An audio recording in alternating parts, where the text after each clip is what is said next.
Hey, y'all, picture this. It's a bitter cold evening in downtown Detroit. Snow's starting to stick, and Tasha Johnson's got $3 in her pocket, debating whether to catch the bus or freeze her toes off walking home to her kid. She's bone-tired, working 2 jobs, barely scraping by, with an eviction notice screaming from her apartment door yet in the next 24 hours.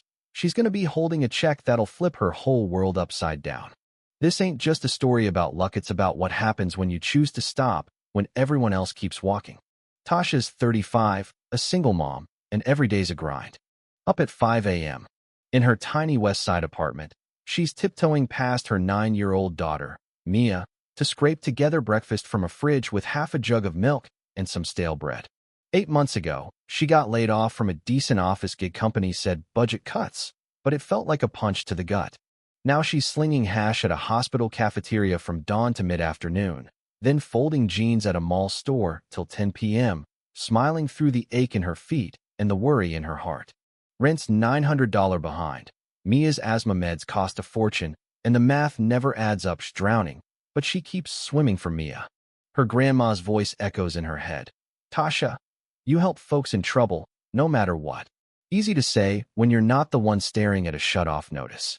So, that night, December 10th, Tasha's hustling through the snow to the bus stop on Grand River Avenue. Her thin jacket no match for the 30-degree chill. She's got $3.12, just enough for the fare, when she spots the man, old lady, and a little boy on a bench, looking lost as hell.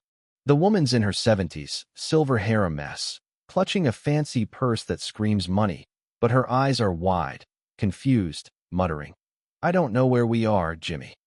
The kid's maybe 6, shivering, hugging a toy truck, tears freezing on his cheeks. Tasha checks her watch. 6:20 p.m. Bus comes in 5 minutes. She could keep moving, everyone else is. Hundreds of folks stream by, suits, shoppers, kids snapping pics, laughing. Check out the crazy old lady. Nobody stops. A security guard barks, "You can't stay here, go to the diner down the street," then walks off. Tasha's heart's pounding. Miss the bus, and it's an Uber she can't afford, or no dinner for Mia tomorrow. But that kid's face, those scared eyes, her grandma's voice whispers again. "Hey, sweetie." Tasha kneels, voice soft. "I'm Tasha. What's your name?" "Jimmy," he sniffles. "This is my grandma, Ruth. We're lost." Ruth looks at her, desperate. "I can't find my son, dear. I don't know how we got here." Tasha hears the bus brakes hiss. She doesn't look back. "We're gonna figure this out, okay?" She sits with them, pulls out her dying phone, and starts asking questions. Ruth's last name is Harper. Jimmy's dad is David Harper. Works in a big, shiny building. Tasha's gut says this ain't no homeless duo. Ruth's code is Cashmere, her purse designer. She Googles David Harper Detroit. Boom. He's the CEO of Harper Development, a real estate titan. They were at a charity gala for a new youth center. Got separated in the crowd. Tasha calls the venue. "I've got Ruth and Jimmy Harper. They're safe, just lost. Security's floored. Stay put. We've got cops and PIs looking everywhere." Tasha spends her last bucks on hot cocoa from a street vendor, wraps her jacket around Jimmy. "You're cold," he protests. "I'm tough, kiddo." She winks, hiding her shivers. 10 minutes later, a sleek black SUV screeches up. David Harper, all polished suit and panic, leaps out, scooping Jimmy into a bear hug. "Dad," Jimmy cries. David's eyes lock on Ruth.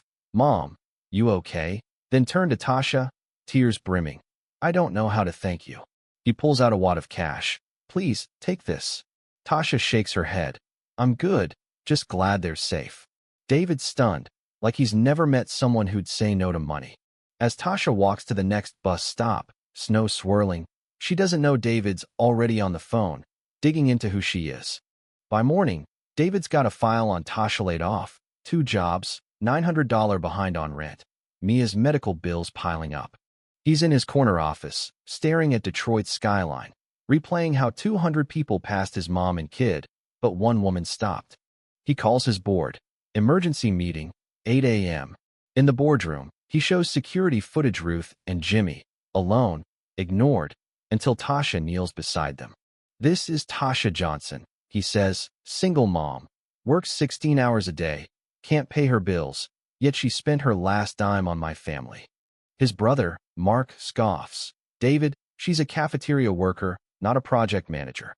David fires back, exactly. She knows struggle. She knows the community we've been failing to reach. He drops the bomb. He wants Tasha as community liaison for their $40 million housing project $120,000 salary, plus a $500,000 fund in her name to help locals. The room explodes. You're nuts. Mark snaps. Based on one good deed. David's calm, not a Dita character. At noon, Tasha's wiping cafeteria tables when David's assistant, Claire, shows up, MS. Johnson, David Harper wants to meet you. 2 p.m. Tasha's nervous, thinking she's in trouble. In his office, David's all warmth. Tasha, you saved my family, and I want you to save this project.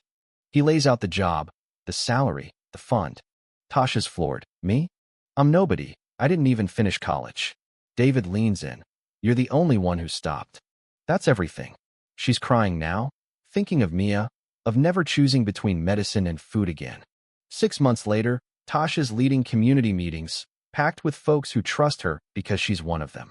The Tasha Johnson Fund's changing lives, vets getting homes, kids getting scholarships, businesses staying afloat.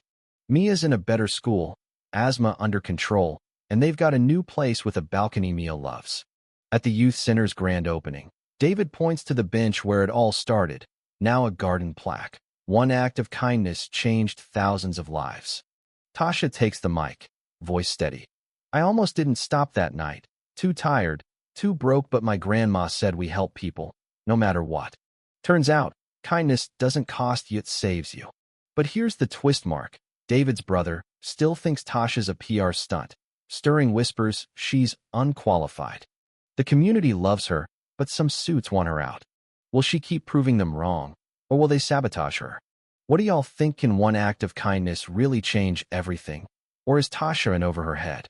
Drop a comment. Tell me the last time you stopped for a stranger, or when someone stopped for you. Hit that like button, share this story, and let's keep the kindness going.